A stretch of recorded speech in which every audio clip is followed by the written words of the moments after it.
Good morning, everybody. This spot that I stayed at last night was possibly the nicest campground I've stayed at since I was up in Michigan. This is a really nice spot, and nobody else ever showed up last night, which is really weird. This is my campsite with a picnic table and a fire ring, all to myself. There is another campsite next to me, so you could put like two big groups here. And yeah, that is the water out there. I actually found this spot on my All Stays app.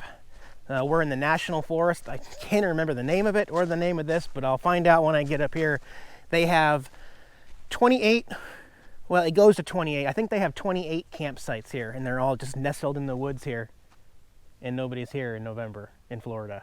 You got the whole campground to myself still.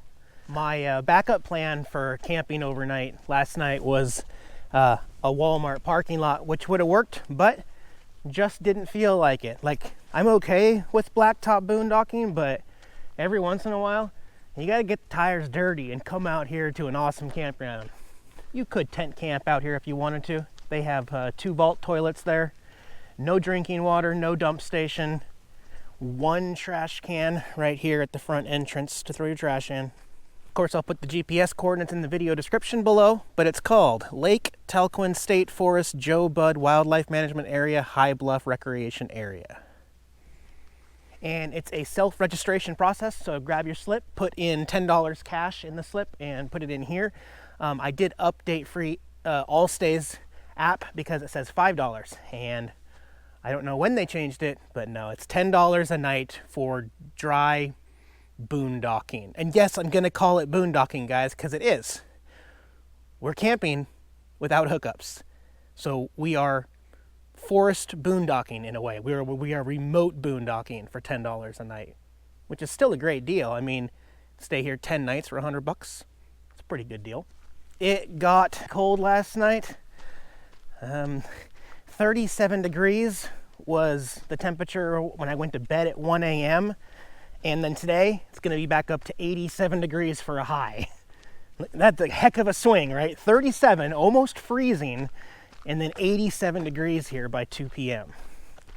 And remember how I said I get about a year out of those buddy heaters? That darn thing would not fire up. I was at it for over 45 minutes last night trying to get my buddy heater to, it just never works when it has to work.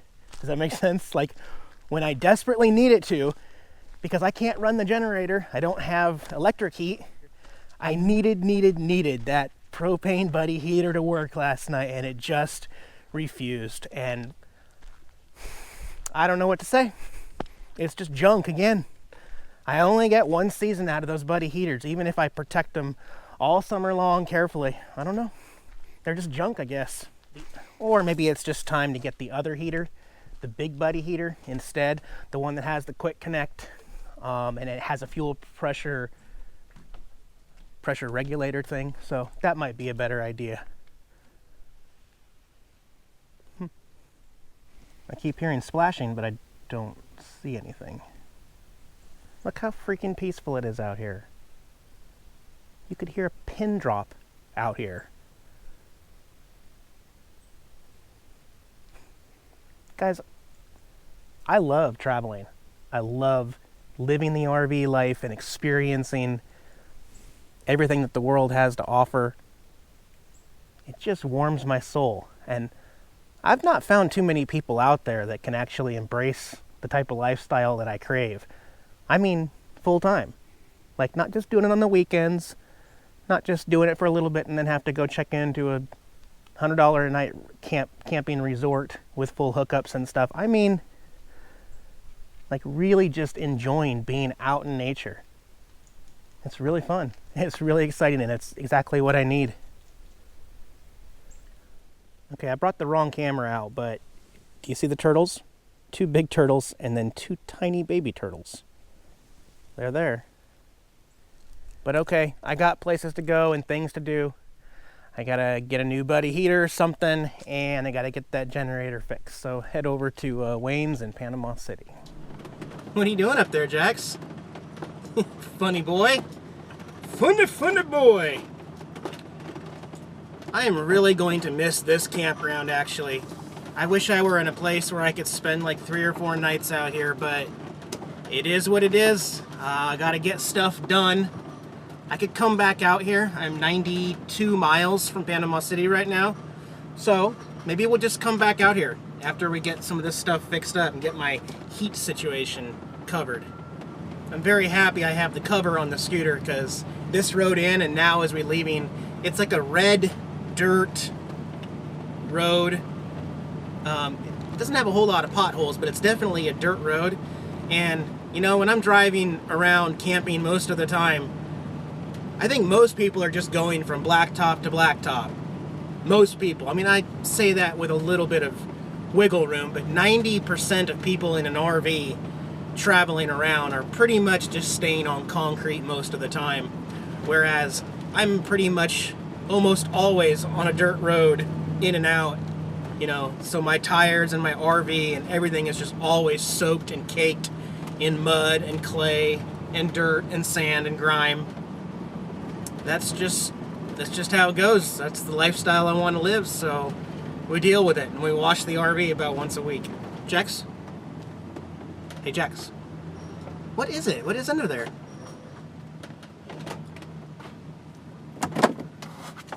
I don't know what he sees, but he will not take his eyes off.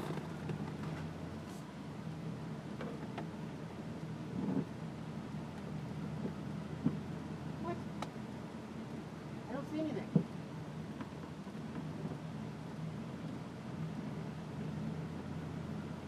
What do you see? I don't know, man. If there's like a fly or a bug or something down there, I don't see it.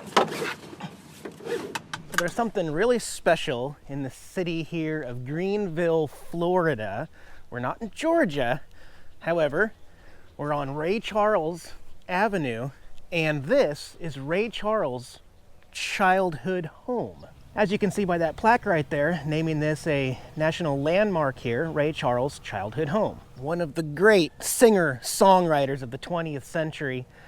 He was actually blind from age 7 on. Well known for the song Georgia on My Mind, but here you go. He's not from Georgia. He was born and raised here in Florida, actually, and then moved down to Orlando and Tampa, and even spent some time up in my hometown, Seattle, Washington, as a musician up there as well. And check this out. Just a half mile away from his home, the city of Greenville, Florida, has erected a park in Ray Charles' honor, as well as this awesome statue.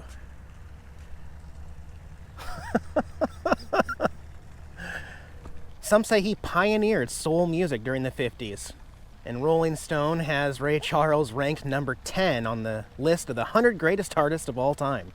And don't get upset about this comparison, but in a lot of ways, Ray Charles did a lot for the music industry, just about as much as Elvis Presley, in my opinion. And so I feel like this is a beautiful monument. Beautiful park here, lots of green algae in that pond out there, though. And look at this. Ray Charles knew that Nomadic Fanatic would be here in 2017 and need free water to fill up the tank. That's right. Oftentimes, actually, I've mentioned this in some other videos, but city parks, they often have free water available for RVs. They got a few spigots around here for good drinking water. I just pulled off to get some gas here in Floyd, Florida, and stopped by to see Johnny Appleseed, or maybe it's Johnny Donut Seed. He's holding a donut and a cup of coffee there.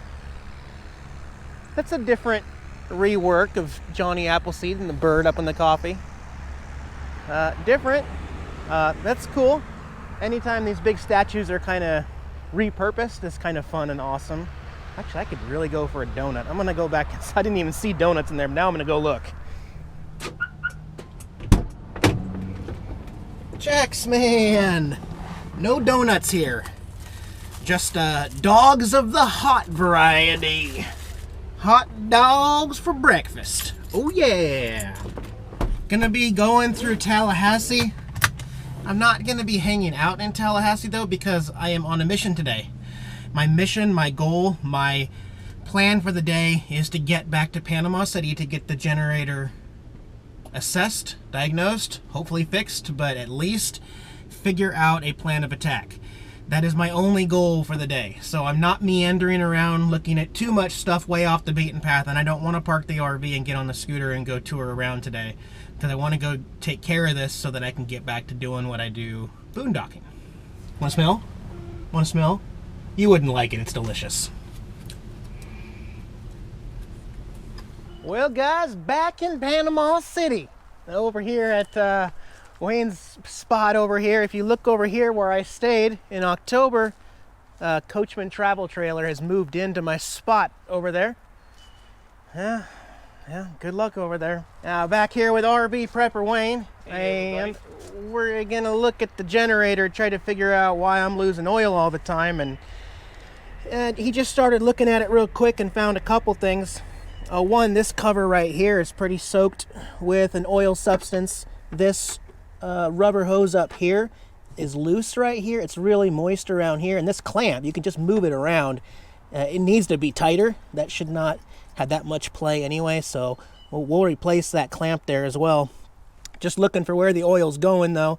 It's not in the back by the crankshaft cover over there. It's mostly just here in the front where the valve's at. A lot of oil down here that collects and goes to the lowest point, which would be the drain plug. Over here, it's also wet right here. What may have been happening, actually, we took the cover off here and the air filter in here is just soaked with oil as well. And what might be happening, of course, we'll check it out for sure, but inside here, the blowback valve may be failing and allowing oil to go back in. Of course, oil everywhere doesn't mean anything because the fan's going to be blowing stuff all the time. So inside the actual air filter, you can see it's got a lot of oil in here. So Wayne's going to clean it all up so we can do a little more diagnosing and kind of run it for a little bit and maybe try to see where exactly the oil is coming out at. These generators have a common problem with the drain plug on the bottom leaking all the time. I have tried everything to get that to not leak as much, but ever since I've had this RV, it's always leaked a little bit out the drain plug, even replacing the gasket in the drain plug every single oil change. But maybe we were also talking about, once we get it all buttoned up, putting Teflon tape on the drain plug thread as well, just to help. So that's what we're doing today. Wayne's getting her all cleaned up here to have a look at the generator there. And while he's doing that, I'm going to do an oil change on the RV. I've been doing it myself a lot more lately than having the shops do it when I have the opportunity. Obviously, I'm not going to do it at a Walmart parking lot, but you know, where I can safely park here and dispose of the oil and not have people say, you can't do that at a Walmart. This is just an easier way to do it. So I've been going with the Pennzoil Gold Synthetic Blend. Requires 5W30. So, yeah.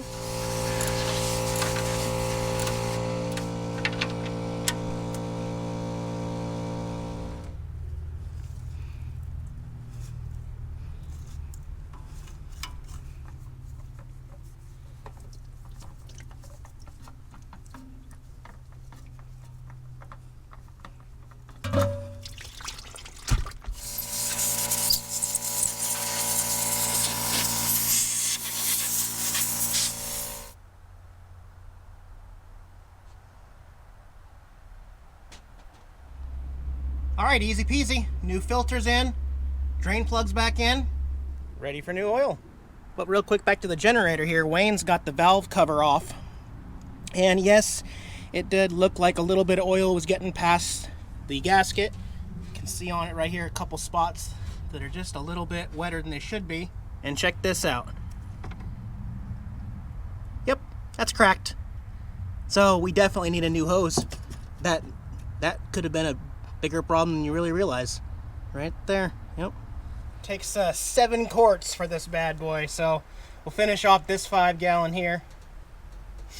Kind of a free plug here, but I always use the Lucas oil stabilizer with every oil change I do, so I just swap one of the quarts of oil for this goop here. Ever since I started using this, it got rid of that lifter ticking noise that was going on the engine when I first got the RV.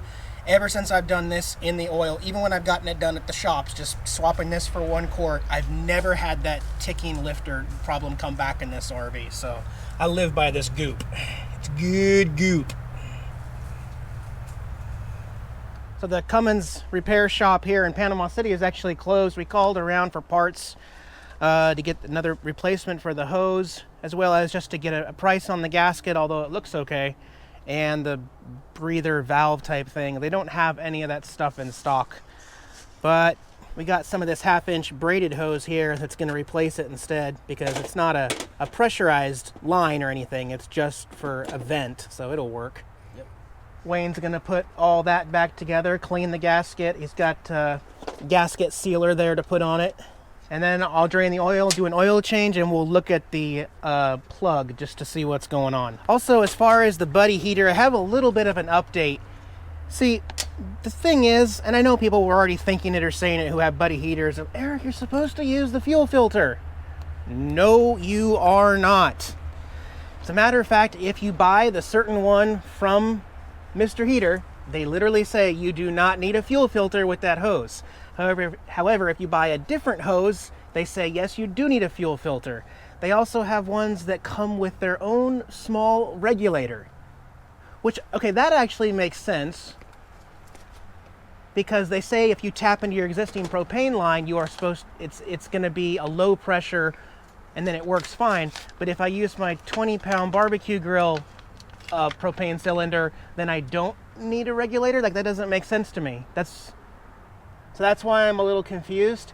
And before we go any further, I want to do a couple more tests before I completely trash the heater. So I'll test it with a fuel filter, and I may even order that one online and have it shipped later, the one with the pressure regulator, because that's just weird.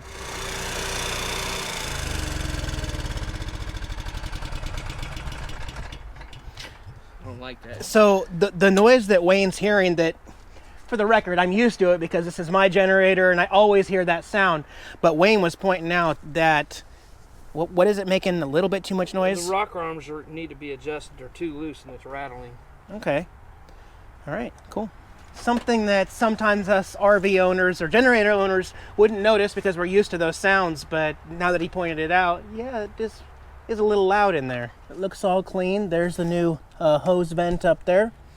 And so just get that replaced, and then we'll check for oil leaks, and then I'll do an oil change. So Wayne's in here looking at, see how much play there is in that right there? That ought to make a difference, I think.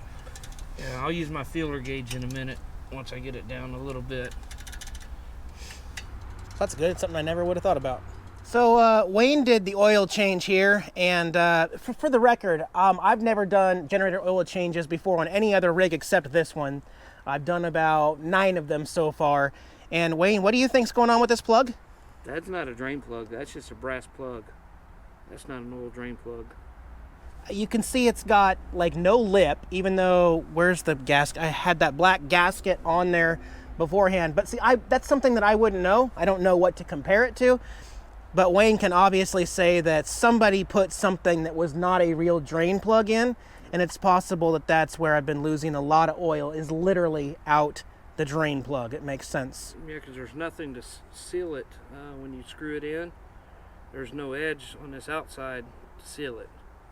So we're going to go get a new drain plug and fix that. Not to say there wasn't other issues going on, but it's promising when somebody else finds an issue that I didn't know about. Okay, so we just got back from AutoZone, the auto parts store, to get an actual drain plug.